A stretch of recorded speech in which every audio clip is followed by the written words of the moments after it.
Check, check, quick sound check. Can everybody hear me loud and clear? What's going on, Coach Paul? Can hear you loud and clear, Coach Jay. Welcome back to At the Buzzer after your whirlwind Chicago tour. It's great to have you, and I've met you and all the people met at the, the meetup. How are you doing today, I'm Coach? doing good, man. I'm doing good, feeling good. Happy to be back home. Chicago, like we said during the daytime show this morning, was a great time, great trip. Topstep knows how to throw a party and show us some hospitality in Chicago. But it is great to be back at home and back in the seat to run at the buzzer. I've kind of missed doing this. I checked in with you and Anne Marie while you guys were running the show for the week, and great job to both of you. There's a ton that I learned from watching those segments, but it's good to be back. It's good to be back. How are you, Coach Paul? Doing well. Just getting back in the groove after this wild Monday, which we will go through. Volatility with a capital V. Yeah, And it represented some great opportunities. And we'll go through that. Or also, if you scratched today or lost a little, you're a very disciplined trader. did your job. You did your job. So There was a lot of money to be made, but that also means that there was a lot of money to be lost, and we can talk about that in the markets. Uh, But welcome to At the Buzz, our market recap. If this is your first time here, the goal of this segment is to review what happened in the markets for the day. We may talk about some markets that you have not traded before, but we believe our goal as traders is to identify opportunity. We want to see how we can take advantage of those opportunities while managing our risk. This is our first time meeting. I'm Coach Jay, been a top 7 performance coach since June of 2023. Been trading for the past 13 years and in the futures markets for the past 6. And that is Coach Paul. Coach Paul, go ahead and introduce yourself. hey, I'm Coach Paul. I've been with Topstep for a little over 2 years now. I've been involved in the futures trading industry for 4 decades. I'm here to share some experience and some knowledge and hopefully help you become a better trader. Awesome stuff. And for all of you in the chat, let us know how you did today. I've been here for a year. Sam, I think I've been here for 2 years. Been 2 years, going on 2 years. Uh, but let us know how you did in the chat. Were you up on the day, down on the day? Anything that you learned from the day? Like Coach Paul said, if you stayed, if you managed to scratch the day, would have been a pretty good one. GDL says 2 good trades and shut it down. Nothing crazy, but green on a Monday to kick off the week. Alan Barber stayed patient today instead of getting FOMO on shorts due to Iran. 871 in profit. Nice. Let's try something, chat. How many of us are on X on Twitter? If you guys are on X or on Twitter, what I want to start doing is doing hashtag at the buzzer, hashtag ATB at tops, hashtag ATB tops. We'll figure out exactly what the hashtag is, but I want to start doing trade of the day. Right. So if you guys can share your trades, trade of the day on Twitter, we'll bring them up on the screen. We'll bring up your post, but you got to share them on X if you have a trade of the day that you want us to talk about.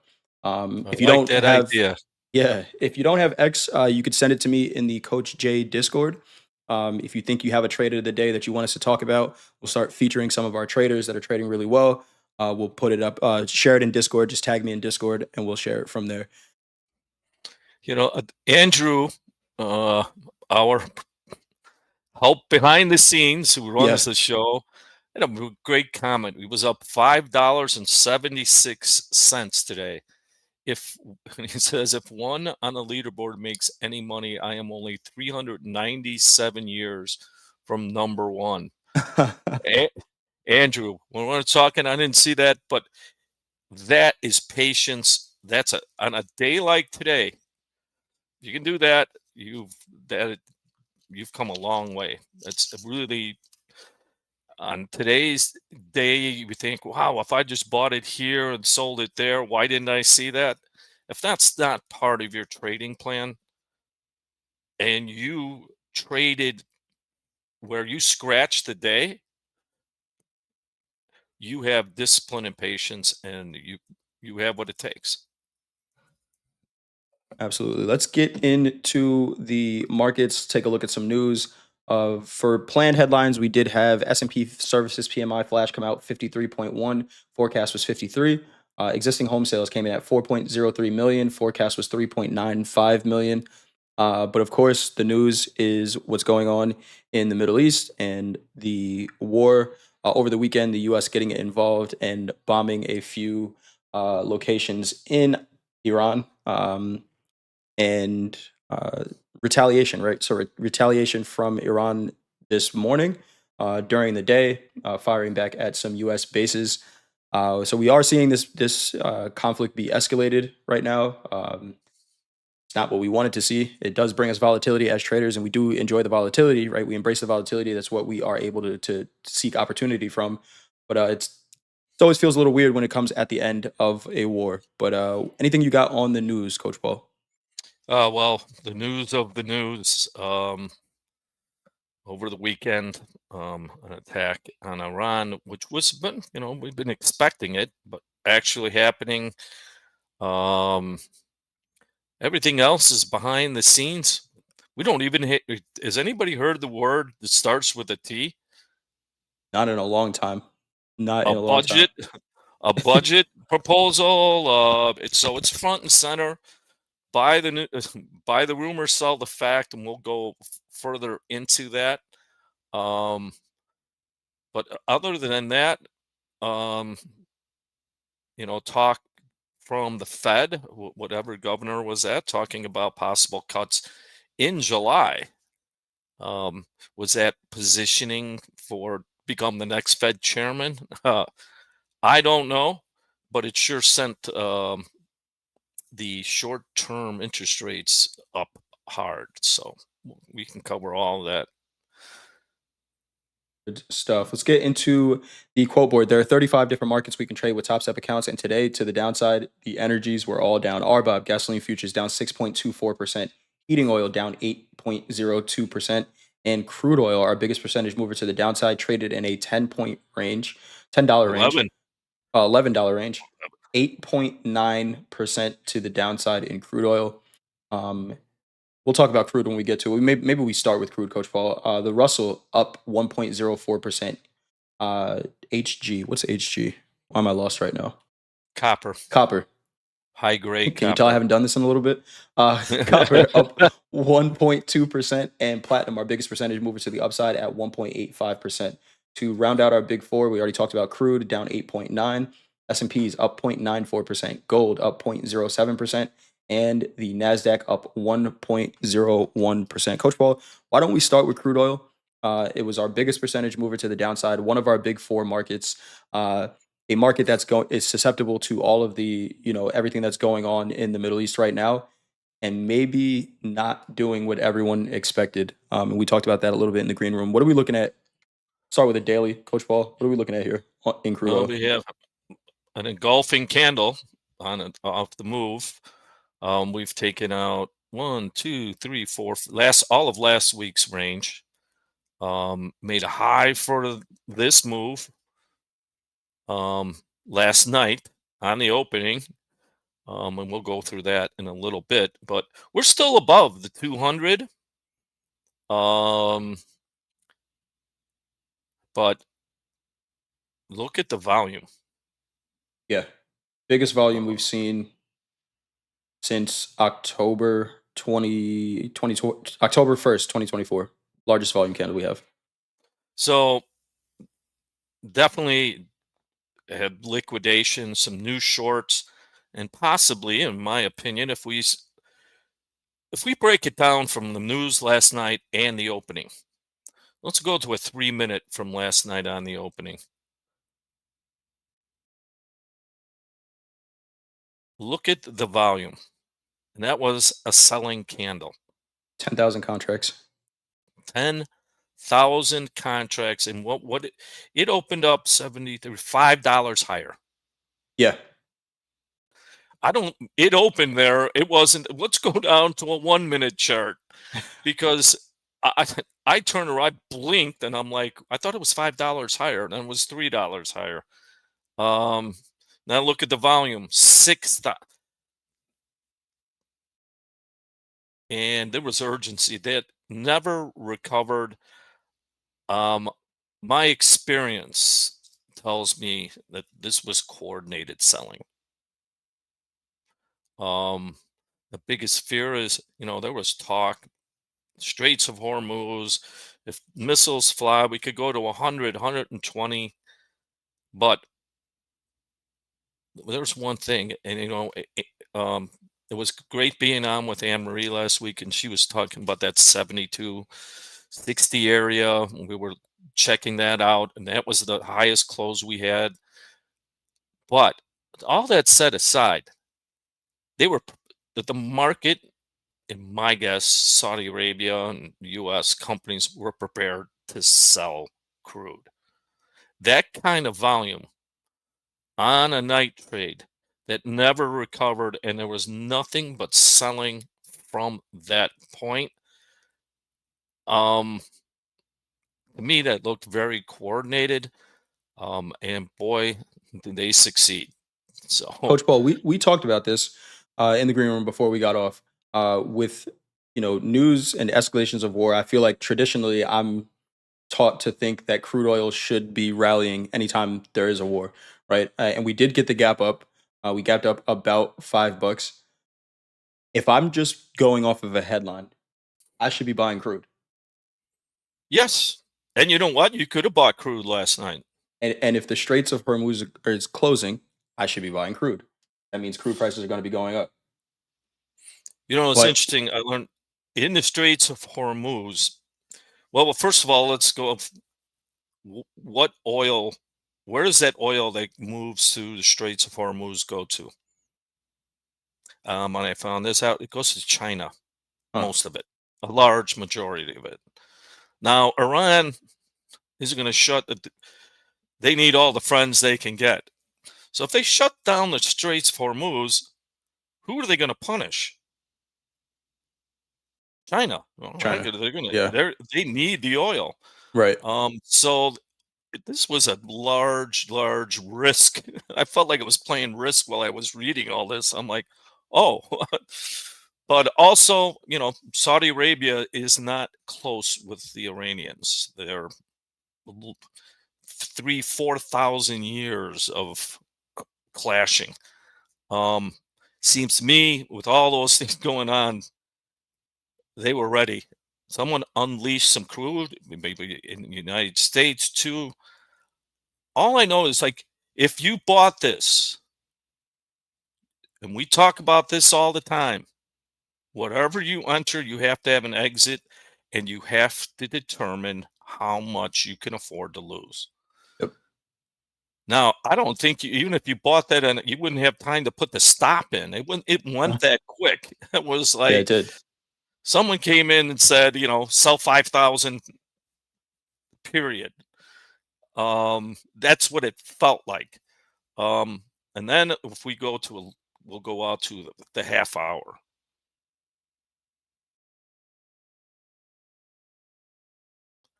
If I do want to zoom out just a little bit more because we talked about Uh-huh. that level that should not be mentioned, that $80 level. If we look at crude oil, and we know we're trading futures project products, so the prices are adjusted.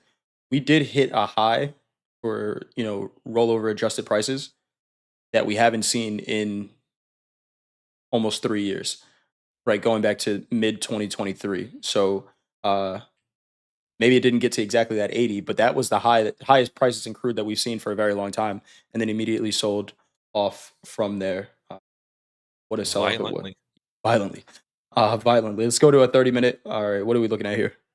So let's attach a VWAP to the opening with that volume, and notice where the resistance was. We could get rid of the moving averages, but we don't have to. But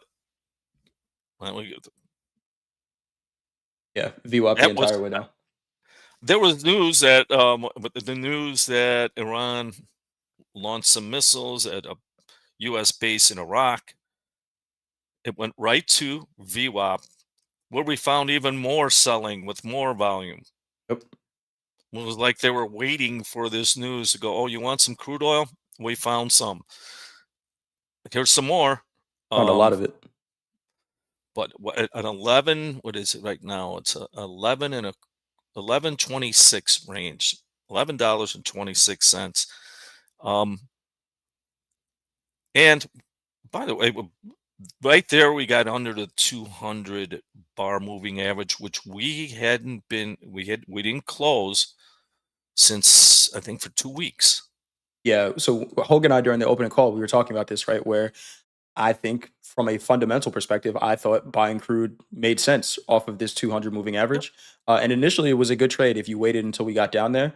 I mean, that happened at 4 o'clock this morning, Eastern time. We bounced off of it. But then, as you said, Coach Paul, there was never any volume that came in to buy this market. So, uh, you know, could I trade off of there? There was a decent trade, but eventually we see these moving averages break, and when they do, it can be a pretty strong break. Once we got to close this strong close with volume under it, yeah, no reason to continue buying there. Yeah, I like what Billy said. They gave us the reverse Uno card. Really? Very good. I'll have to remember that. Thank you, Billy. And look at on the 3-minute. So one thing, and I'm going to hand this off to you, Coach. Okay. Volume. When Yeah. we hear price, only price, but price and volume, and what do you see there that reflects in your analysis of volume? Yeah, so I was actually short crude. I got short in this candle right here, where we saw a push that at this point was the low for the day. I got short here because again we were holding under VWAP. We saw the 200 moving average be a resistance as well. I think I chased a little bit, so I did take this trade off for about a 20 tick loss. But if we can see what happened when this high volume printed, we never got any buyers to really step in, right? Price left the range to the upside, volume didn't. And shorting it at that VWAP or maybe a stop above where the average volume was for the day would have been a pretty good trade.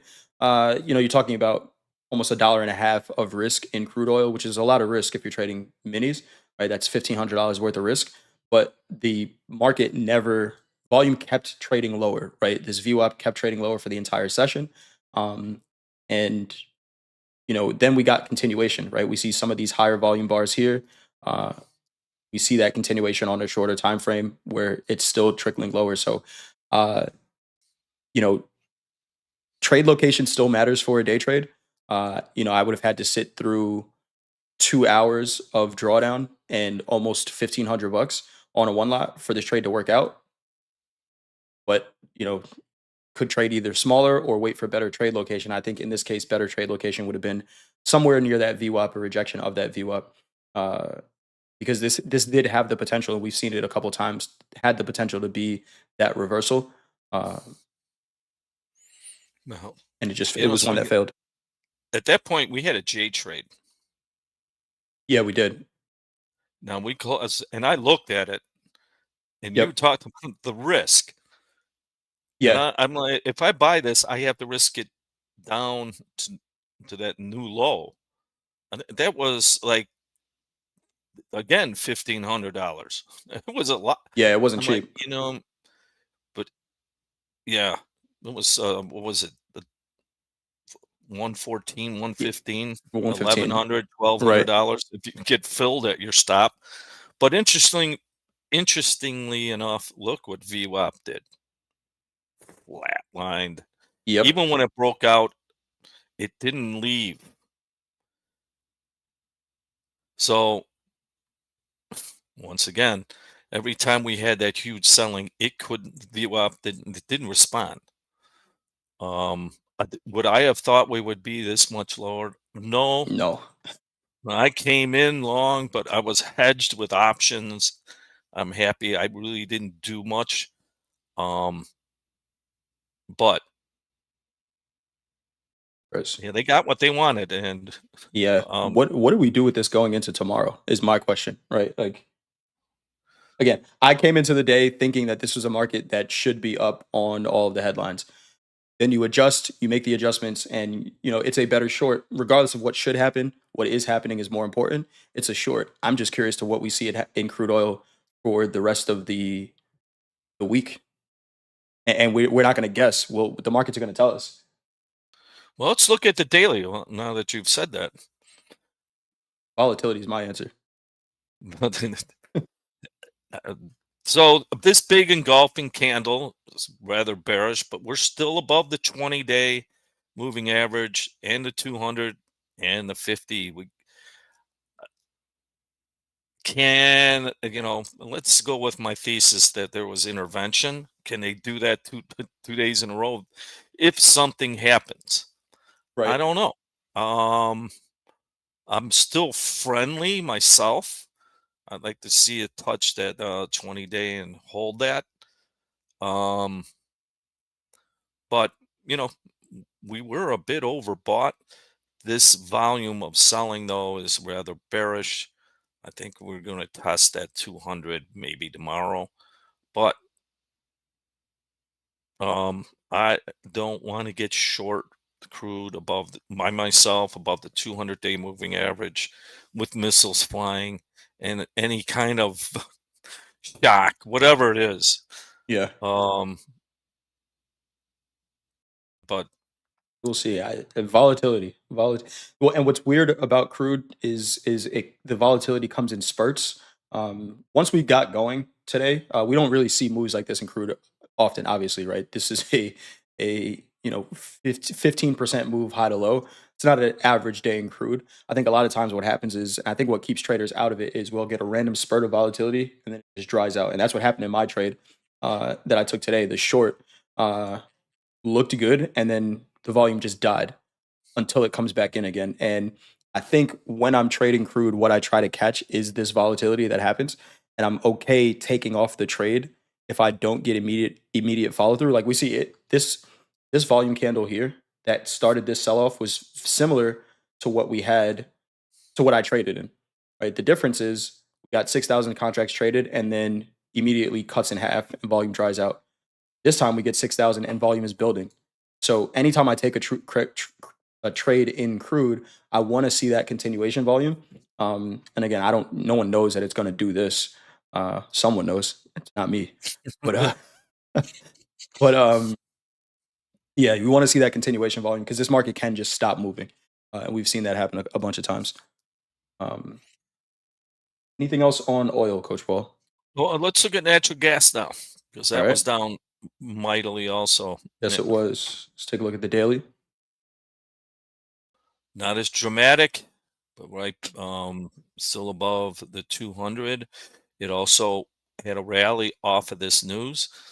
By the way, here in Chicago, it's blistering hot, and it should this kind of heat usually helps a natural gas rally. And it didn't. So, still holding the 200. Looks very much like crude. Um, But I know I'm looking for myself. I'll look for. We've had this extreme selling. If we go to the half hour, um, look what happened when we got under the 200. I mean, to the tick. Yep. VWAP from last night's opening. It, so there was quite a lot of selling. Almost panic selling, like you said, you would expect. Now think of people that were or entities that were long. Yeah. They were probably ordering their Maseratis on a Sunday afternoon and then canceling it right now. But I still would look. To me, I think we get a little more sideways action. Um, I'm I'm not selling it in the hole Yeah. I hear you. myself. Yeah, you got that 200 daily moving average right below you there. Yeah. And it's been a decent spot to buy. Of course, anything can change, but it's been a decent spot to buy off that 200 moving average on the daily. Uh, the energies are the directional markets right now. We're gonna go over to the equities in a bit, but the energies are directional. Anything else you got here on natural gas, Coach Paul? That's it.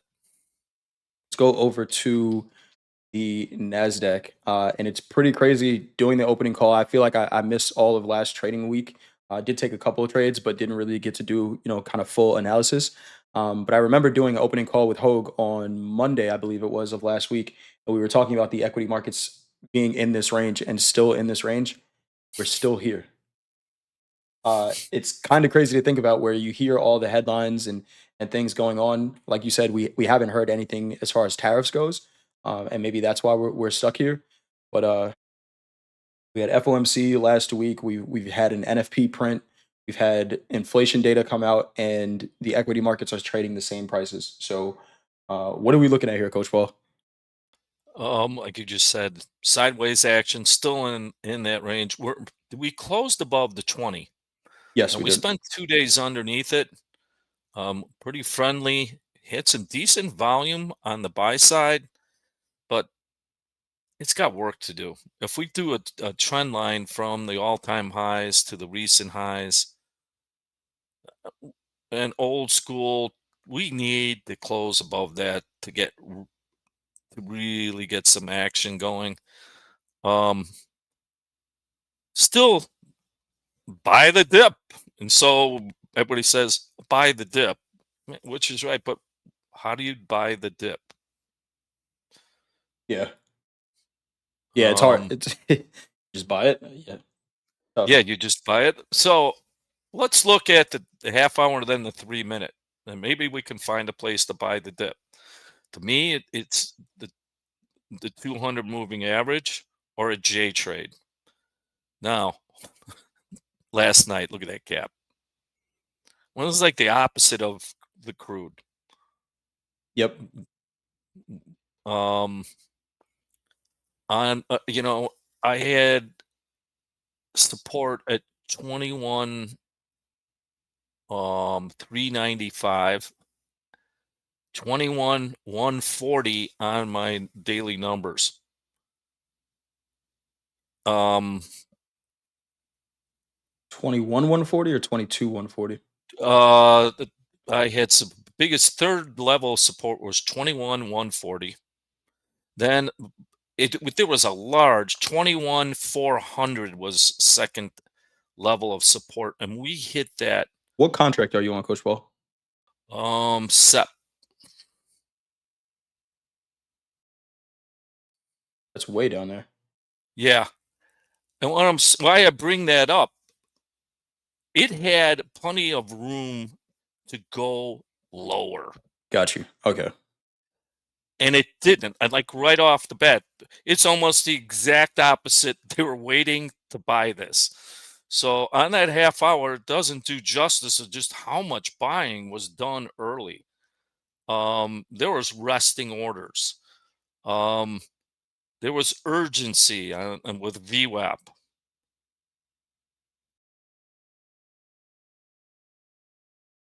Yes, there was. Um, all the above. Now that's panic selling, but I want to leave this. Let's go to the 3 minute from last night on a big move like that, and look at the volume. Yeah, we opened up 225 points lower. Um, it's decent volume for that time. Nothing like what we saw in crude. 3,500 contracts in that 3 minute candle, though. Once we settled above it, that was it. Uh, that was it. And look at that. Look at that volume. So again, missiles flying, crude's $5 higher. And when I talk about, I had to get over my economist hat Yeah. and look at trading that volume. That it was that is institutional buying. That isn't a bunch of one lots. They came in, bought it, never looked back, and kept Yep. buying it. Kept buying it. Um, Kept buying it. I had a long here. I came into the fast markets up a little bit on the day, but something that we've been seeing, Coach Paul, is these gap downs. So I just marked out this one in red here. We had another one to uh, start the week here. Smaller gap, not as big, right? And I'll go to the where the open was. But that's our gap. And as soon as that gap fills and we see some buying pressure above it, we got a nice rally through the rest of the day. Today's price action looks somewhat similar to this yeah, here, right? Maybe a little bit more dramatic. But once we close that gap, and the gap is around the same prices, very weird. Uh, once we close that, uh, buyers above it, and yes, it was a volatile day. It looked like on the New York session open that we were going to sell right back through it, but it held. Now, trade location risk management is important because this is a huge move down. We're talking about 120 points from the open to the downside.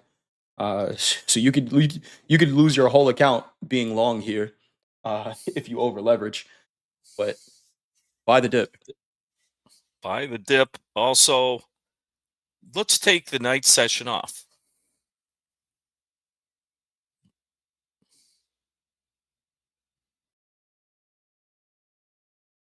Yeah, What gap? yeah. There is no gap. It There didn't is no happen. gap. Nothing It happened. didn't happen. Right. Um, and one of the greatest J. Now this was a great one. Look at that J trade. Yeah, it happened twice around the same Nobody, prices. yeah, around the same prices. This Two one with trades. even more selling. Yeah, and these are not small moves either. These are pretty big trades. With this increased volatility, maybe do you scale down? Um, but waiting for that candle close, you had to accept some decent amount of risk if you were going on the other side of the trade, about 70, 80 points. You could adjust that by your contract size, but you got almost a 4-to-1 trade here, Yeah, about a 3.5-to-1 in about an hour. in about an hour. Now 2 to 1s. You got two twice. You got 2 to 1s. Um, but once again, looking by the dip. Now there's a sign of a dip. If we look at the daily, it was above the 200.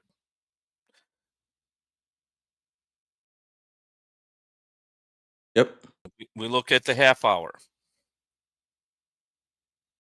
Uh, yep.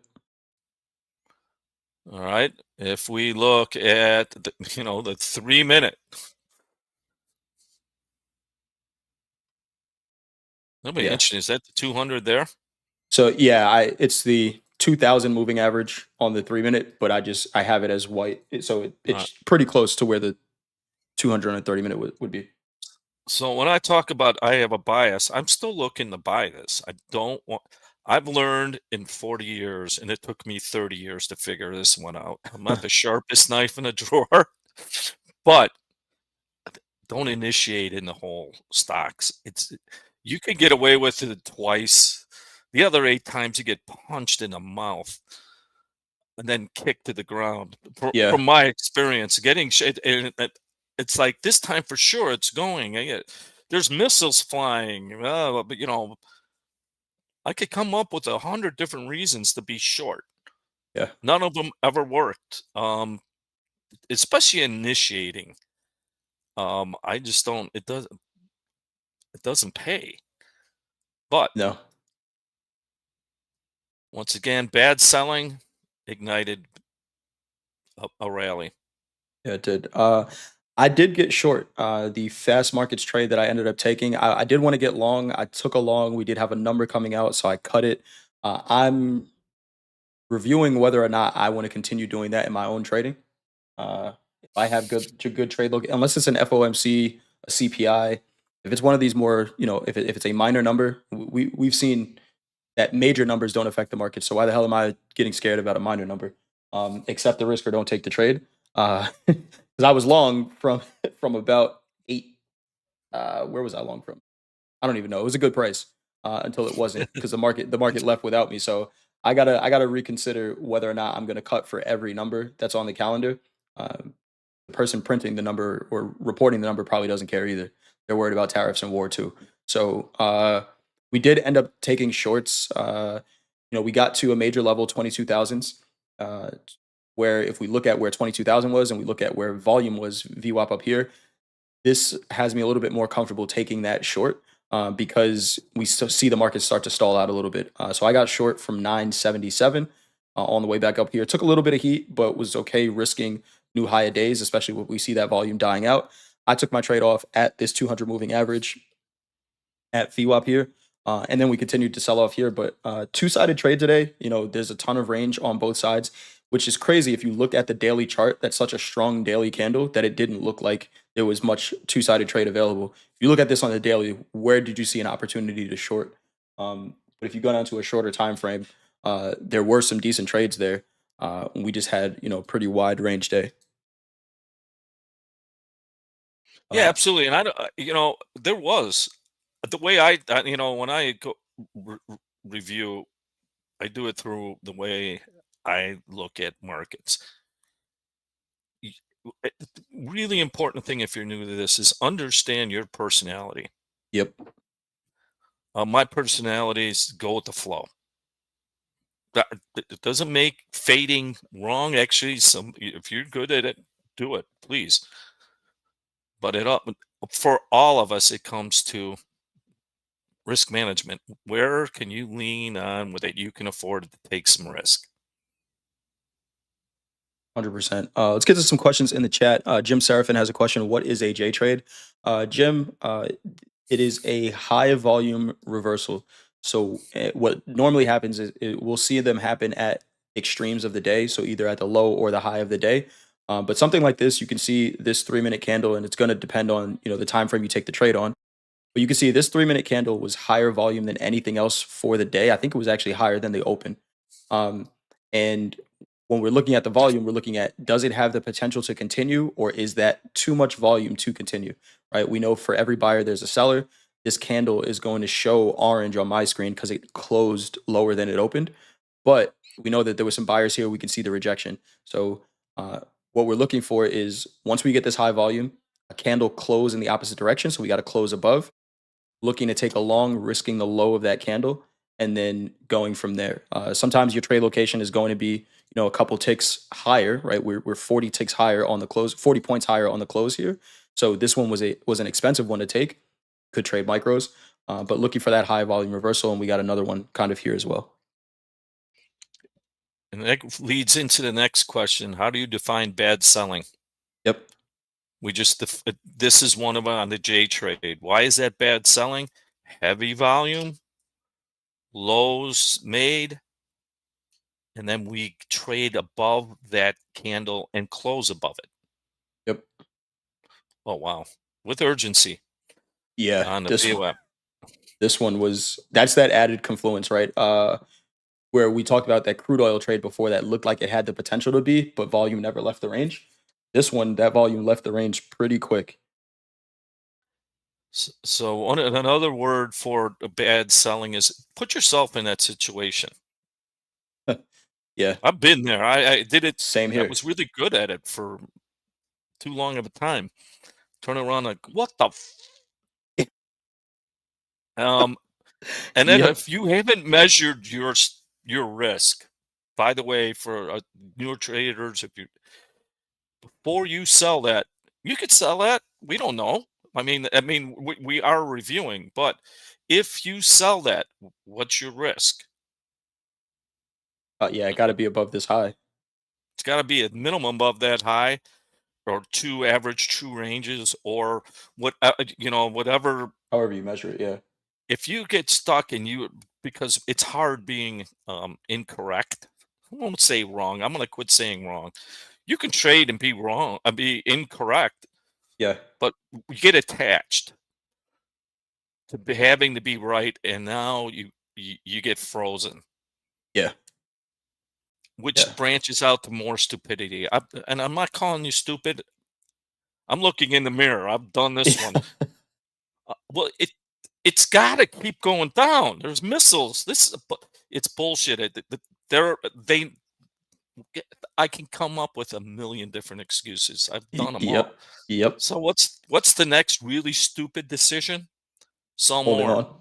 Oh yeah, or that. The- It's also known as a cannonball. I Yep. actually saw someone cannonball from a 5 lot to $1 million loser in the bond market. I saw it was actually made and I knew the guy well.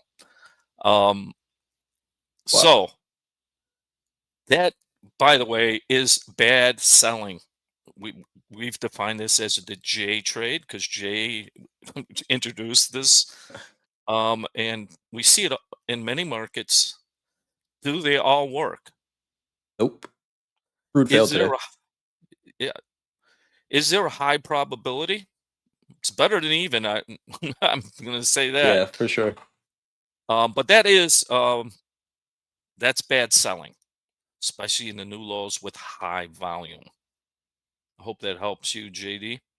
What a move. What a move, man. That was 300 points to the upside with almost no drawdown, uh, depending on where you got that entry. These markets are presenting opportunity. We talked about the equities, being in this range, but high to low today in the Nasdaq, we had a 536 point range. It's enough opportunity there. We talked a couple months ago about taking 40 points out of the Nasdaq and it being the end of your day. There was a couple of opportunities to take 40 points out of this. Right. The thing I don't want to do is hindsight review these and say, oh, I could have bought it here and got out here and try to do that every single time. Realistically, I have no idea that this is going to be the high until it's the high. But if I could take a piece out of the middle of this, Coach Paul, if I could take anywhere from 20 to 60%, ideally I want to be closer to 60%. If I could take 60% out of this move, I don't give a shit where it goes. I made my money, I'm going to go do something else. So when we review these traders and when you review your setups, I think it's kind of doing yourself a disservice to try to figure out how to get in on this low tick and get out at this high tick. You're never going to do it on purpose. Right? You'll No, get it by no, accident. yep. But it's a process. It's something. If you're, good card players, blackjack and poker especially, that I know of, they don't. Whenever you enter a market, you don't have complete information. That's why it's called risk. Right. It's not called non-risk. Yeah. Um, with that, you have to define that risk and be, that's it, and be so you can do it continuously. But with that, I want to answer the question by undetermined cool aviation name. Wow, wow, a great name. Where exactly would your buy-in be on that reversal? For me, the close above that high. So wherever that candle closed, I believe around. Right around there. So that candle closed at 8:53. So 855, I got a bad fill. There you go. Let's say 860. I'm not. So my risk is two things. I'm going to look at what new lows of that move. It shouldn't. If this is good, and shouldn't take that low out. Now we measure that, determine how much that's going to be. By the way, I got caught on the one in the S&P earlier in the day. Got ticked out. Okay. Happens. So what? Now we're looking at what? How many points was that? This risk was 124 points if you go new lows on this candle. 124 points. It's not a little bit of money. No, it's not. Now, if you're trading minis, that's $2,000. Pretty expensive. Um, there's not many accounts here right now, especially if you're in a combine where you can afford that. So what do you do? Well, start down with one micro. Can you afford it? Are you willing to take it without being upset or blowing your account? To me, 200, okay. If I can make 400, I like 2 to 1. It was available. It worked. Early in the day, I lost 120 on a S&P, a couple micros. But that's where I would look to buy. Good point. Rich Layton says that's more than 2 ATRs. What would 2 ATRs be from here? What was the So ATR? It was ATR was 60. 33 points, so 66 points on a You 3 minute. convert. Yeah. And 2 ATRs would have worked. Would have survived. Okay. You can go. Yeah, thank you. Like, Right. you can break it down to 2 ATRs. On this kind of move, I like new lows, just Yeah. personally. And I'm two ATRs, but I can also change my size. Yep. Yeah, Um, and that's how you make the adjustment. There was a we shout out to being in Chicago with the team and being able to have conversations just that we don't get to have on air. The conversation that we had, and it was just accept the risk on your trades.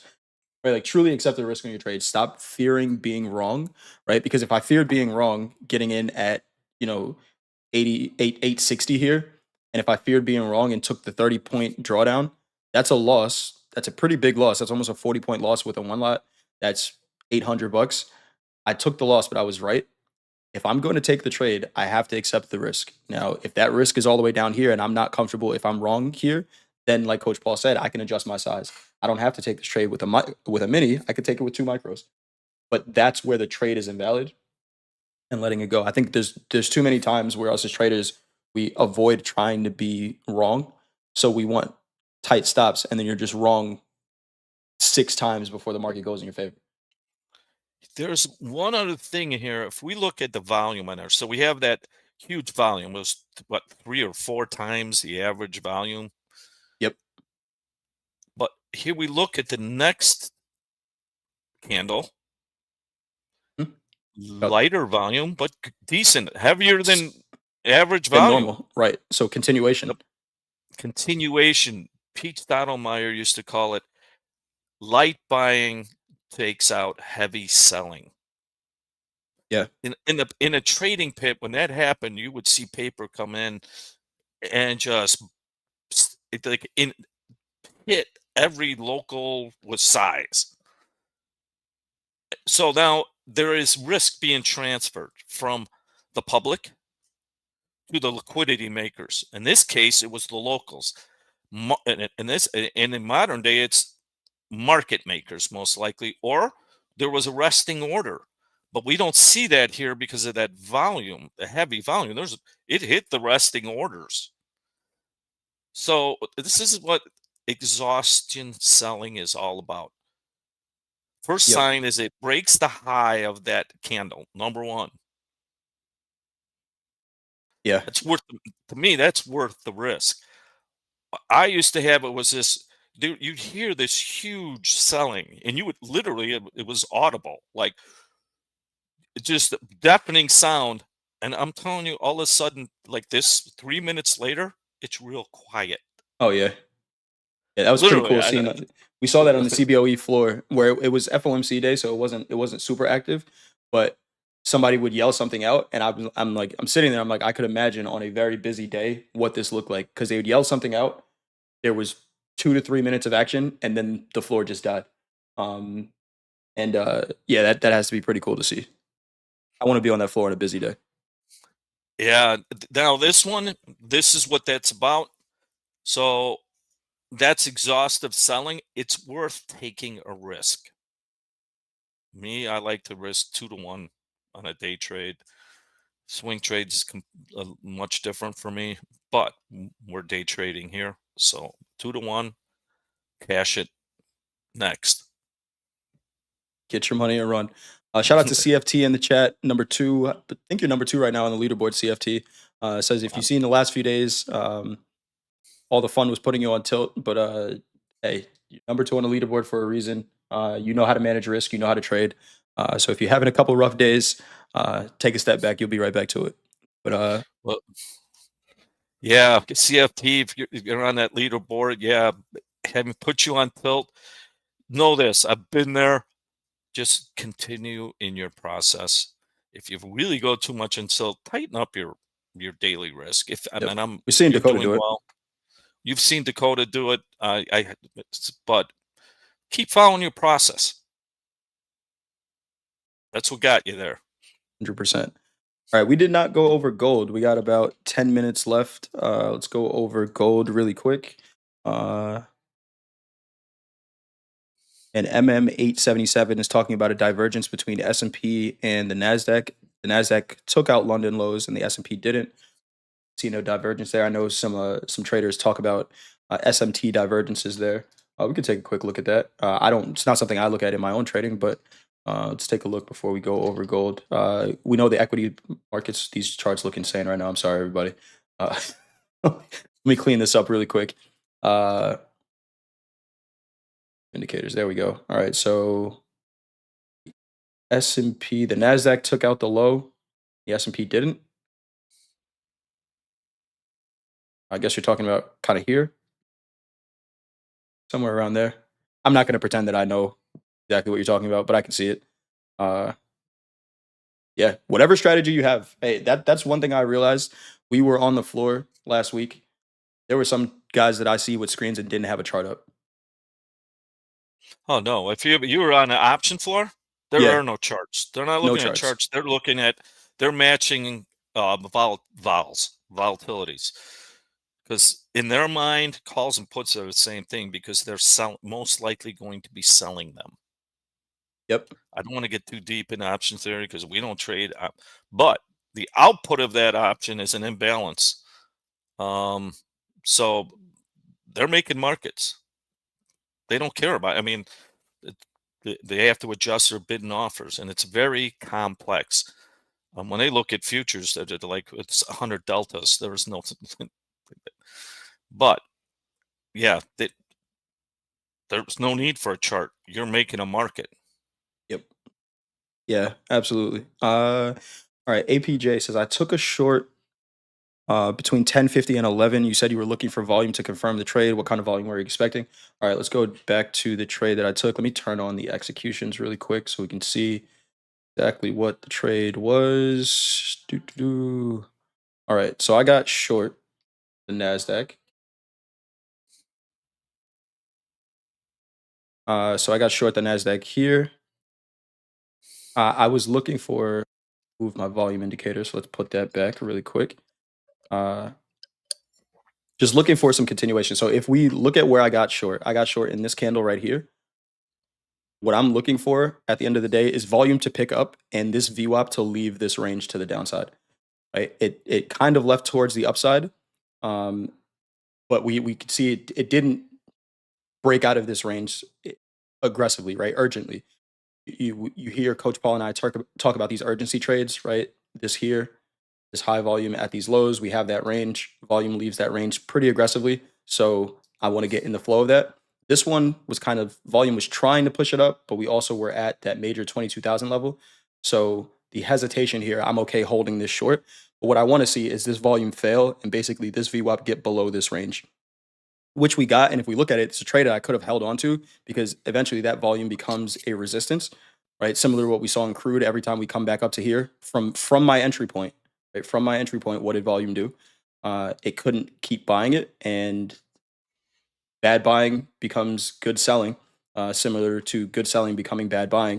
It was bad buying up here, up at these 22,000s for that time frame. So once this fails, gets below this range, I'm comfortable in this trade. I took it off because we got down to that 200 moving average on the 30-minute, but this is what I'm looking for. This VWAP to leave that range to the downside. All right. Gold, Coach Paul? Gold. Talk about gold.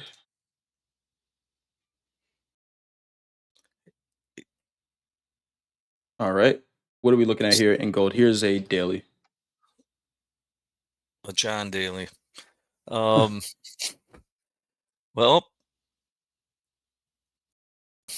we're it's doing a lot and it's not going anywhere. Yep. Shocking.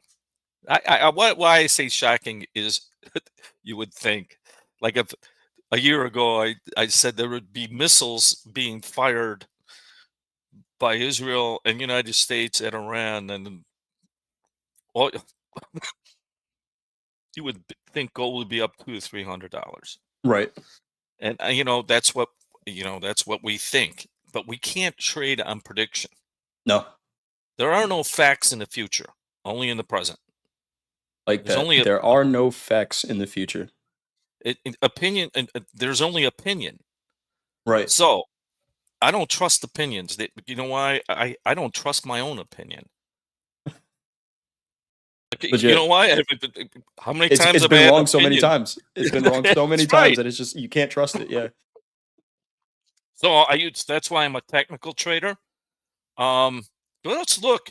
We're still above the 50 on the daily and the 20.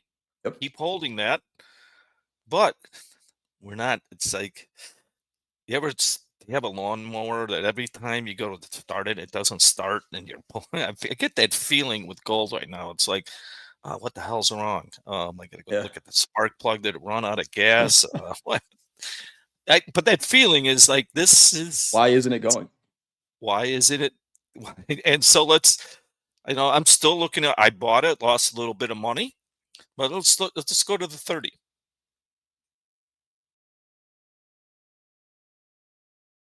Here we go. So, hmm, it- right? Does that look familiar? It almost looks like Crude, the other Yeah, it does. black gold. It does. Immediately there was good volume. Um, we left early, but once again it curled back up. Gold is can do this for an extended period of time. Gold is one of the greatest markets when it is when it's moving. Yeah, it is. It'll drive you. And for me, I'm a breakout trader. Um, but if we're in a range, um, doesn't we're under the 200 on the half hour. We've been going sideways since we had that blow off top. Um, I watched that 20 and 50. Um, that Yeah, now, this is getting this range is getting tight. This is reminds me of like the 2 weeks or so that we had last year in gold where it didn't do anything. And as soon as you look away from it and you want to stop trading it is when it starts moving again. JD says just sell premium. yeah, it's been working. Yeah, Now make sure you do it with it covered. right. um, but technically, I mean, we had a reason. It's starting to be. If I'm long, like in a position, Hmm. this is torture. Like, can we just end this now? But Right. it just because it just keeps extending out. Um, but technically, to me, it's still an uptrend as long as it's above right now that 50-day, which we're still holding. It's been if you're a range trader, you tell me how. I'm terrible at trading ranges. I Yeah, I know, boy. Look at that volume too. It's up, it's it's down, it's it's Hogue was non-committal. talking about that today. He was just like, "This is he does not have a read on it." And I think there are going to be times like that where we say there's a better market to trade. There's an easier market to trade. And right now, if I look at gold, it's that. And maybe that's just my playbook, right? I don't have a setup that works really well under these conditions. But somebody else who's a range trader might look at this and say, "Hey, this is where I'm going to make all my money for the month." And more power to you if you do, because it is trading in a range, right? 3360s at the low, and we'll call it 3405 at the high. Uh, it's a pretty decent range to trade. I Yeah, just well, you it, just hit it on the it's head. tough. Know thyself. Exactly. I took one trade. I tried to buy it early, um, and didn't and lost. Yeah. And by the way, trading micros in gold is a good size for most accounts here. Oh yeah. Yeah, Do not, it, but know thyself. And you know what? It takes a little time if you're new. for sure. Yeah, because you try to do a bunch of different things. You try, you hear what somebody else did. It worked for them. What you don't realize is when you see something work for someone, you don't count all the times that it didn't work for them. Just think that it's going to work all the time, and then you learn very quickly that oh, you're not perfect either. Uh, and stick with the one you have. But The great Michael Jordan once said when he made a free throw to win the game against the Jazz, hmm, and the dramatics, and he- everybody's, oh, that was an incredible. How did you do it? He goes, Everybody remembers that, but I missed 3 free throws before that in that game. Yeah. That would have iced the game. So, that goes back to, it's a process. You can't pick and choose which ones are going to work and which aren't. What you Right. can do is manage it. And that was a great point, Yeah. Coach. Definitely. We are at time. If you can do us a favor, hit that thumbs up button if you like what we're doing here. Tell your friends and family to subscribe as well. Rich Layton makes a good comment in the chat. He says, if you want to trade gold, watch Aaron with the London Open. I agree. Aaron only trades gold. So he might be looking at this and saying, hey, you guys need to open up your eyes a little bit because I know he's making money. So he's seeing something that he likes. Aaron trades gold for the London Open at 1:30 a.m. Central Time. Then, of course, we have D with the Euro trade at 3:30 a.m. Central Time. Coach Paul, I haven't asked you this question in a week, but is there anything on your scouting report? Um, Not immediately. It could be bonds. We'll go over that tomorrow Okay. in the 10-year. That could be launching, but really, I was too busy watching Crude and Yeah, but there's enough on your plate that you don't have to yeah, look at elsewhere, and that's not a bad thing, right? If I don't have to scan, I can look at the big four and still find a trade. I'll take that. But yeah, nothing big. But tomorrow, I'll go through it and see if we see it. awesome stuff. Thank you for that, Coach Paul. Any final words before we go for the day? Yeah, understand what we just mentioned it. Know thyself. With that, get a trading plan that you can execute Yeah. and execute that trading plan. Don't compare yourself to anyone else. And that's it. Awesome stuff. Thank you for that, Coach Paul. We have Coach Hoop doing the class in Discord in the next 13 minutes or so. Then we have Coach Rain, Coach Vince, 6 p.m. and 7 p.m. Central Time. Of course, Coach Dakota with slow markets at 7:30. We talked about Aaron and D for the Euro London Open and the Euro trade. Thanks everyone for joining. It's good to be back. Good to be back with you all after a fun week in Chicago. But now we are back to business. We'll talk to you all tomorrow. Trade well, manage your risk, and we'll see you then. Bye. Bye.